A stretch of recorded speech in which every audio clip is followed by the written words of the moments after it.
What's going on, friends and family? My name is Skylent, and recently I've been getting into investing. I think a lot of you guys have, with the meme stocks, GME, all that good stuff, to the moon, diamond hands, whatever apes strong together. But I wanted to actually talk about something a little bit safer, a way to get into like the concepts, the ideology, the fun of investing a little bit safer, maybe possibly entwined with stuff that you already do. I'm talking about MMOs. What are the MMOs that you can play to actually just kind of learn how to mess around with the ecosystems of those games, the economy mainly? Like, you know, sometimes it's about the grind, and sometimes it's about sitting in front of the auction house and messing around a little bit. Sometimes it's about buying houses, sometimes it's about trading, scamming, I don't know. There's a lot that you could do in a couple of these games, and I wanted to talk about it. Games to make money.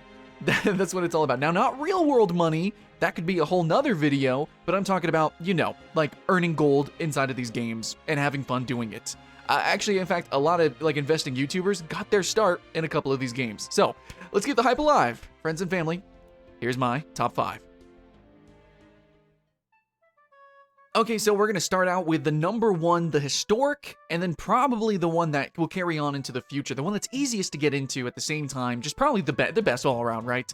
I think we can all admit it's probably Runescape. So Runescape is a game that specifically actually inspired this list. I saw it literally inspiring many investing YouTubers. You know, as children, as young adults, they were playing RuneScape and they were learning about the economy, you know, the auction houses and the trade systems. And I don't know, there's something about RuneScape that is very mathematical, and without just being pure math. Like, it's a funny game, it's got questing, it's got adventure, it's probably like, I don't know, debatably one of the best MMOs ever of all time, pretty objectively, but at the same time, it is a very grind-intensive game. It is a game that does kind of lend itself very well to people who like seeing numbers go up, but because it is so social, and also entwined with the fact that you can actually purchase subscriptions as a free-to-play player, there is this sort of incentive of people to be like, okay, how can I make as much gold as possible, doing as little as possible, you know, as time-efficient as possible, or as easy as possible? What can I do? How can I manipulate the market? And you can go on YouTube and find tons of awesome videos on how to do that, on just how to make tons of money. You know, some of them are hilarious, some of them are goofy, and some of them are just straight up cold hard facts, like, hey, do this and then you're gonna earn a subscription, no problem, and be able to play the rest of the game or make even more money. So RuneScape, you know, it's got a lot going for it, and I know it looks cheesy and old and it's point and click, but you gotta trust, you gotta believe people play this not just to see numbers go up. That is just an awesome side effect to the fact that it's a really just genuinely charming game. So yeah, give it a shot, please and thank you. And I am mainly talking about old school RuneScape. Sadly, if you want to play the economy in the new RuneScape, it's a little bit perverted with microtransactions and stuff like that. So it's mostly old school RuneScape, which should be launching on Steam pretty soon here, but also you can just play it on your phone, anytime, anywhere, stonks. Next up, we've got EVE Online, which many people would, I remember Linus jokingly saying this a couple of times, was like, it's a Excel simulator, spreadsheet simulator. Yeah, I can totally see that. Now, this is not a game that I actively play. It is a very daunting game, but for people who are looking for, well, yeah, mathematical games where you make numbers go up, and games that have historically, you know, in the papers, man, you know, like newspapers, news outlets, YouTube channels, IGN talking about like how freaking thousands of dollars, hundreds of thousands of dollars have been destroyed in this epic war of EVE Online. People make money. Like, they're okay, not to be crass or weird, but there are people who literally do adult content online so that they can make money, so that they can fund their adventures in EVE Online. Like, it's people interchange money with EVE Online, and EVE Online makes people money for real. But also, if you just want to play an economy game, that is pretty much what EVE Online is. EVE Online is a truest sandbox, as in it's like a galaxy, like it's an open space game about trading and mining and floating around space. There are going to be epic battles. That's kind of the rarity. It's not the all time that you're not going to just jump in this planet side, no.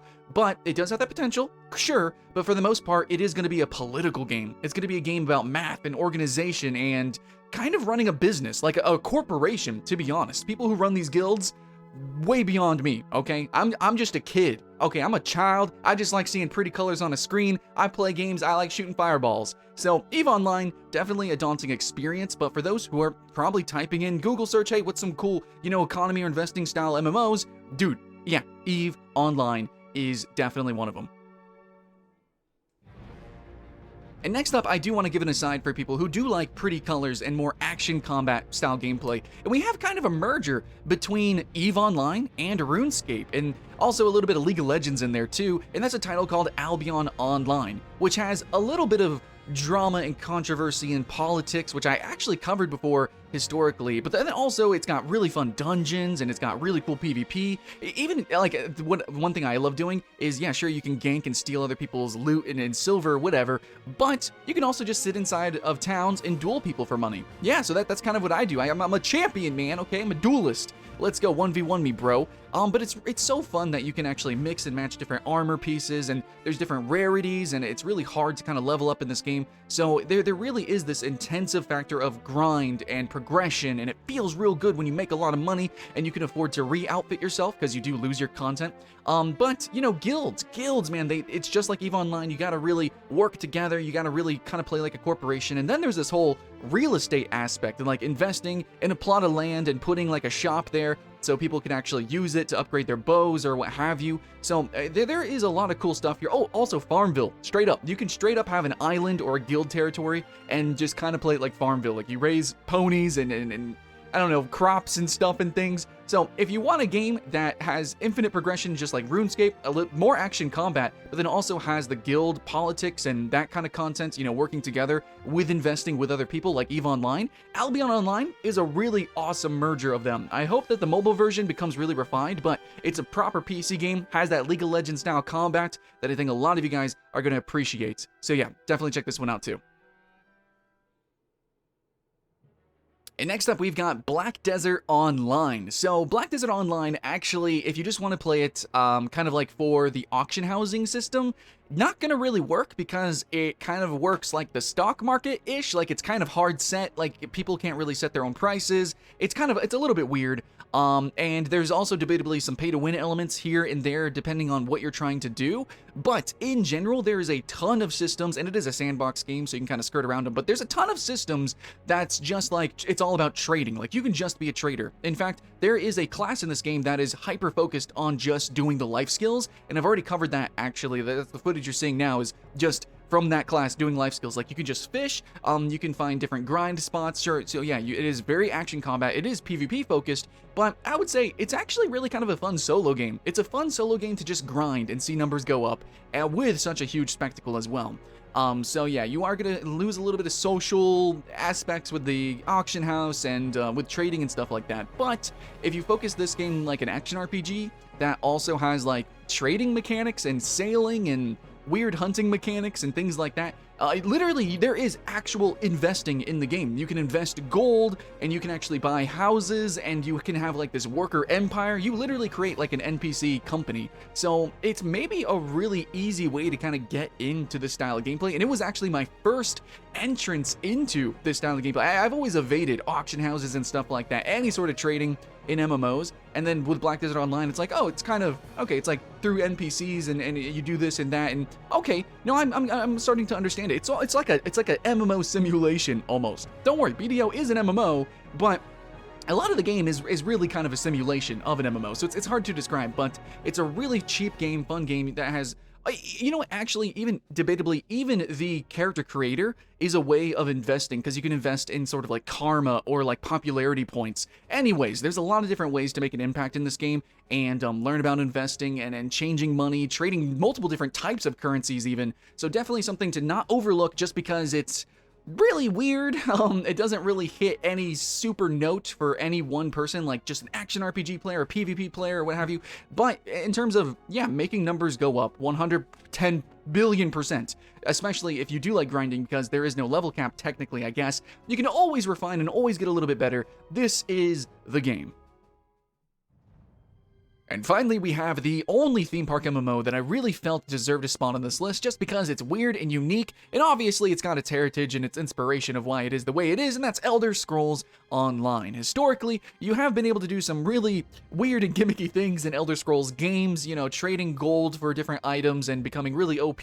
Has always been sort of like a niche thing, especially when it comes to stealing, thievery, and, you know, being crafty like that. For sure, you know, it's not just going and killing things, leveling up, and then getting the gear they drop. In Elder Scrolls games, there is like this whole merchanting aspect, even though you don't actually trade. But in this game, because it's an MMO, then it becomes a little bit more evolved. So for one, yes, if you want to steal and thieve and find the best stealing spots and then sell and do that kind of stuff, you can still do that. Okay, so that's one layer that basically no other MMO has. That's pretty freaking amazing. Nextly, then you also have this weird system where you don't have any sort of main auction house. You must find specific guild traders around the world. So you will have to actually travel to different towns and do different things, and you're going to have to see what people are selling stuff for, and you're going to have to kind of know what a good price for things are. So maybe you can go and find a super special ring that they're only selling for 5k, but you know that you can sell it for, I don't know, 10 times that, or probably not 10 times, but like, you know, 3 times that, something like that. You can make some money just by trading around, because the game does not have just a big giant automatic auction house like BDO has. It is the opposite, which makes it awkwarder and more fumbly, but that's more gamification for you as a player. Where a lot of other players are lazy or maybe not knowledgeable, then you can come in, you use investing savant yourself, and you can make some money, stonks, you know what I'm saying? So there is that, and then of course you do have the grindy style gameplay, which is kind of cool for this game.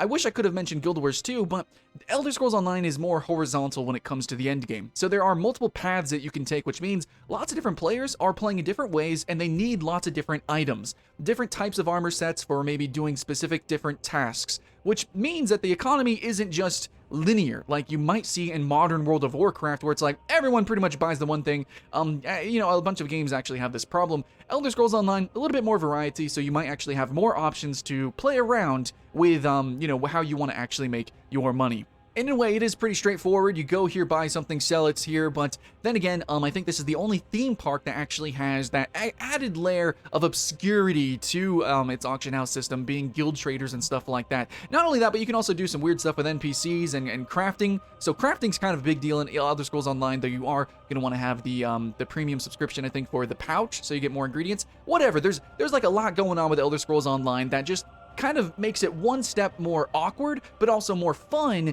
when it comes to the progression and the gamification of making money compared to games that are really, really straightforward, like modern World of Warcraft or Guild Wars 2. So yeah, definitely, if there's a theme park that I'm going to champion, it's going to be Elder Scrolls Online for making that cash.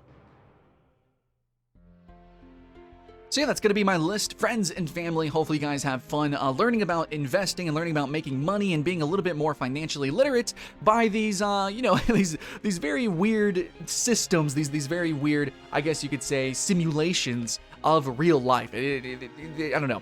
Some life lessons actually will carry over, and as I have seen actually of many professional investors and YouTube content creators on investing and making money. So I myself, I'm learning a few things here and there, and I'm actually having a lot of fun with it IRL, and I actually want to take my IRL experience and I want to extrapolate that more safely and play inside of these virtual spaces, so I'm not just losing and hemorrhaging tons of money. But I definitely recommend, especially for Americans, we're very financially illiterate, I definitely recommend studying up on that, looking up some YouTube videos on IRL financial literacy, but also playing a little bit with it in MMOs. It is a big aspect of MMOs that is often overlooked because people just like shooting fireballs at dragons, but you know, the economy is one thing that you're not going to get in any other type of genre, so check it out inside of these games, and I hope you have fun. So, my name's Skylent, thanks for liking and subscribing and algorithm stuff. I'll see you in the next one.